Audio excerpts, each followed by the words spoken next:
नाज़रीन, साल 2022 को किन लफ्जों में याद करें?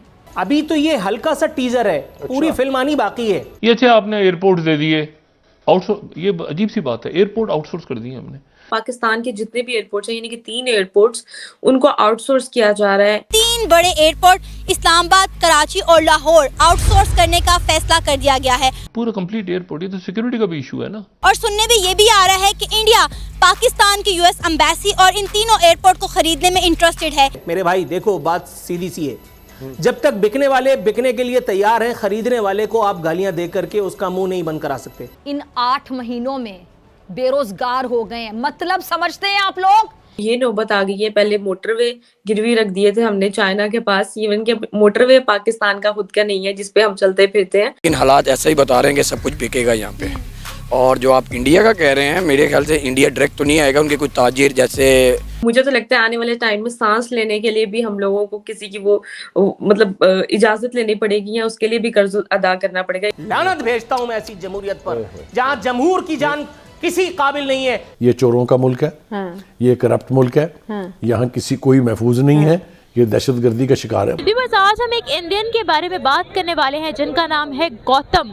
सेकेंड ईयर क्लियर करने के बाद अनफॉर्चुनेटली इनका आईटी में एडमिशन नहीं हुआ, लेकिन उन्होंने ये ठान ली कि मुल्क के लिए कुछ ऐसा काम लाजमी करेंगे जिससे उनके मुल्क का नाम रोशन हो, और ऐसा हुआ भी।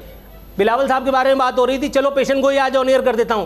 अगला ये जो वजीर आजम आपका होगा ना, ये नहीं, उससे अगली वाली बारी बिलावल की है। और बोलो, क्योंकि उन्होंने घर में ही अपना वर्किंग स्टेशन बना रखा है, रिसर्च उन्होंने बहुत ज़्यादा की है और होममेड मिसाइल बनाया है जिसका नाम उन्होंने रखा है पाशुपतास्त्र।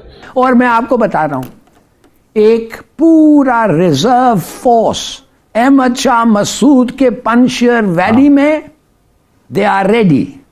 उनको फाइनेंसिंग मिले अमेरिकन से और हिंदुस्तान से, और फिर इनके साथ एक बहुत बड़ा सिविल वॉर हो सकता है।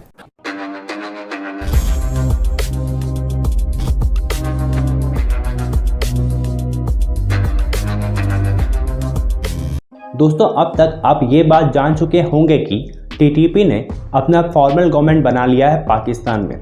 इसके ऊपर कल हमने एक वीडियो भी डाला था, जिसके बाद से दोस्तों पाकिस्तान के होम मिनिस्टर ने एक बयान दिया कि टीटीपी का खात्मा करने के लिए वे अफ़गानिस्तान में बॉम्बिंग करेंगे। तो दोस्तों इसी पर तालिबान की गवर्नमेंट ने रिएक्शन देते हुए पाकिस्तान की खिल्ली उड़ाई। उन्होंने कहा कि अगर ऐसा कोई हरकत पाकिस्तान अफ़गानिस्तान में करता है तो पाकिस्तान को 1971 की तरह अफ़गानिस्तान के सामने भी सरेंडर करना पड़ेगा, वैसे ही जिस तरह से पाकिस्तान ने भारत के सामने सरेंडर किया था। और साथ में तालिबान ने यह भी कहा है कि अफ़गानिस्तान बड़े बड़े साम्राज्य का ग्रेवयार्ड है और अफ़गानिस्तान में अमेरिका और रशिया जैसे बड़े बड़े पावर नहीं टिक पाए तो पाकिस्तान किस खेत का मूली है।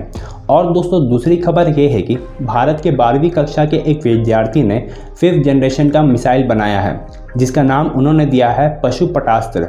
तो चलिए दोस्तों, इसी पर पाकिस्तानी मीडिया और आवाम का रिएक्शन देखते हैं। आपको पता है कि एक बहुत क्राइसिस चल रहे हैं अफगानिस्तान और पाकिस्तान के दरमियान, और तालिबान की जानिब से एक स्टेटमेंट आती है कि अगर पाकिस्तान पर, यानी कि पाकिस्तान अगर तालिबान पर अटैक करता है या फिर अफगानिस्तान पर अटैक करता है, तो उनकी कंडीशन 1971 में जो कंडीशन हुई थी यहाँ पर, और सरेंडर करना पड़ा था पाकिस्तान की, मतलब जो भी एस्टेब्लिशमेंट थी और जो भी मुआहदे हुए, उस तरह का सिनेरियो दोबारा क्रिएट हो जाएगा अगर पाकिस्तान ने अफगानिस्तान पर कोई अटैक किया। तो इस वक्त जो पाकिस्तान के हालात हैं, जिस तरीके से पाकिस्तान इस वक्त बिहेव कर रहा है, जिस तरीके से पाकिस्तान के अंदर एक पॉलिटिकल सर्कस बनी है, जिस तरीके से इकॉनमी खराब है, उस पे कोई लतीफा सुनाया जा सकता है, कोई ऐसी बड़ी बात नहीं है। ये तो मेरे ख्याल में किसी तालिबान ने लतीफे बनाने वाली बात की है, क्योंकि वो खुद अपने हालात उनके देखें कि अभी तक उनकी एडमिनिस्ट्रेशन को किसी ने एक्सेप्ट नहीं किया एज ए रजीम। पाकिस्तान से आके डॉलर क्यों लेके जा रहे हैं? क्योंकि उन्हें अपनी हर चीज कैश लेनी पड़ती है। इस वक्त तकरीबन $15 मिलियन पर डे के हिसाब से पाकिस्तान से स्मगल होकर डॉलर जा रहा है। उसमें गलती पाकिस्तान की है। उसकी वजह यह है कि अगर देखा जाए तो इस वक्त पाकिस्तानी खुद पाकिस्तान के साथ सिंसियर नहीं है, उसको सही तरीके से ऑर्गेनाइज करके उसको सही चला नहीं रहे हैं। लेकिन अगर चलाएं तो, लेकिन ये अगर देखा जाए कि Afghanistan can do something to Pakistan's establishment या Pakistan to do militarily, that is, मैं समझता हूँ कि he must be living in fool's paradise। ये बिल्कुल ही बेतुकी सी स्टेटमेंट है, doesn't make any sense. Afghanistan जाकर पहले हमारे एस्टेब्लिशमेंट जाके उनको जब रशिया आया था, सारी मिलिट्री ट्रेनिंग तो सारी हमारी एस्टेब्लिशमेंट, हमारी आर्मी ने, सोल्जर्स ने दी थी। आज वही बातें कर रहे हैं। अफसोस है, इसमें हमारी अपनी फॉरेन पॉलिसी की गलतियां हैं, हमारी गलतियां हैं। अफगान महाजरीन को रखना, फिर उनको पूरे पाकिस्तान के अंदर इस वक्त स्प्रेड हो चुके हैं, खुले फिर रहे हैं बिल्कुल। और वही पाकिस्तान को एक दहशत गर्दी में, जिस तरह वो स्लीपर सेल है उनके बने हुए, ये पाकिस्तान की अपनी गलतियां हैं। यूएस एड से डॉलर बनाने के चक्कर में हमने मुहाजिरीन अपने सर पे चढ़ा लिए। अफगानिस्तान में जब रशिया आया तो डॉलर बनाने के चक्कर में हमने मुजाहिदीन की कैंप बना लिए यहाँ पे। तो ये सारी हमारी अपनी गलतियां हैं, इसमें उनका कसूर नहीं है। हमारी इस वक्त एस्टेब्लिशमेंट डीमोरलाइज हो चुकी है, ये वाकई फैक्ट है। खान साहब ने उसमें रोल एक अदा किया है। 5th जनरेशन वार बिल्कुल पाकिस्तान में अंदर, अगर कल को आप देखेंगे कि जब लोगों को वारफेयर पढ़ाया जाएगा आर्मी स्कूलों में, तो पाकिस्तान की मिसालें दी जाएंगी किस तरीके से 5th जनरेशन वार के जरिए पाकिस्तान के एस्टेब्लिशमेंट को डीमोरलाइज किया गया है।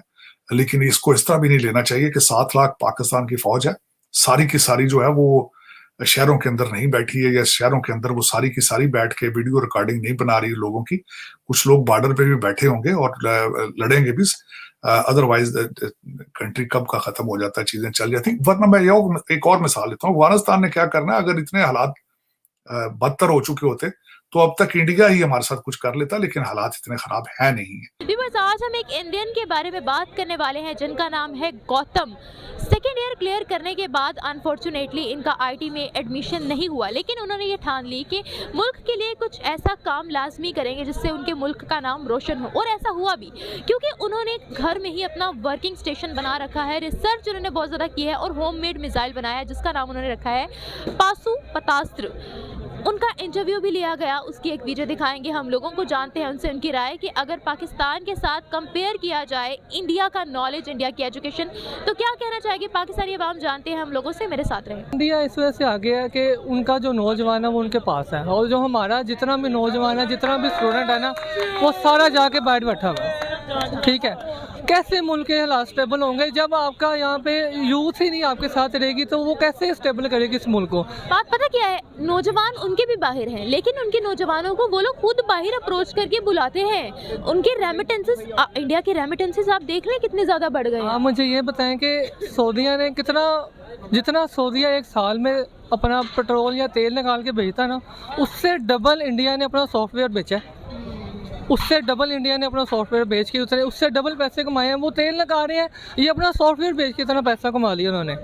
तो टेक्नोलॉजी, हाँ जी, यहाँ पे एजुकेशन ही नहीं है। यहाँ पे आप किसको एजुकेशन कहेंगे? हर दूसरा बंदा तो यहाँ पे जाहिल है, उसको पता नहीं है कि पॉलीग्राफिक टेस्ट क्या होता है, उसको तो इससे भी नहीं पता। उसको बंदा क्या करे? हमारे इस वक्त हाल तो इतने को बूढ़े हुए हैं, हम काफिर हैं, जो काफिर हैं उन्होंने हमारी आदतें अपनाई हुई हैं, तो इससे हम बंदा यहाँ पे क्या करे? सर, हम इस तरह से किसी को काफिर भी नहीं बोल सकते। हमें, आपको पता है हमारे मजहब में ये भी अलाउ नहीं है कि हम किसी को उसके मुंह पर काफिर कहें या किसी को इस तरीके से। ठीक है, लेकिन जिस तरह की ये हरकतें हो रही हैं, हाँ देखे ना, मुस्लिम यूनिटी में इत्तेहाद ही नहीं है इनकी, तो आपस में इत्तेफाक नहीं है, तो हम इनको क्या समझे? यहाँ पे तो 2 बंदे अगर किसी को मारे होंगे तो वो तो इस तरह कहेगा यार मैं सामने गुजर जाता हूँ, मैं क्या करूँ यहाँ पे। ठीक हो गया। अगर हम उनकी यूनिटी की बात करें, इंडिया की बात करें, तो सर आप क्या कहना चाहेंगे? आपको पता है इस वक्त दुनिया के तकरीबन 5 मुल्क हैं जिनके प्राइम मिनिस्टर इंडिया से हैं। ठीक है, प्राइम मिनिस्टर और अगर प्रेसिडेंट्स को मिलाकर बात करें तो दुनिया के 10 ममालिक बनते हैं। पाकिस्तानी ओरिजिन का एक प्राइम मिनिस्टर मुझे बता दे बाहर के मुल्क में। पाकिस्तान का तो मेरे ख्याल से आपको कोई भी नहीं नज़र आएगा। पाकिस्तान की वैल्यू ही हमारी इतनी अच्छी है कि हम जहाँ पे भी जाएं तो हमारे साथ ऐसे डिग्रेड और 3rd डिग्री का हमारे साथ टॉर्चर किया जाता है कि हमें लगता नहीं कि हम इंसान है। पाकिस्तानियों को तो वो इंसान ही नहीं ना समझते। स्पेशल चेकिंग होती है हमारी। हाँ जी, स्पेशल चेकिंग साइड पर जाके करते हैं। वो मुस्लिम ममालिक में भी होती है, दुबई भी करता है, सऊदीया भी करता है। दुबई सऊदीया करता है, वो आपकी बात ठीक है। वो उनको पता ना कि हमारी क्या औकात है पाकिस्तानियों की, कि ये कहाँ पे किस चीज़ को बिलोंग करते हैं। 3rd डिग्री का टॉर्चर है ये।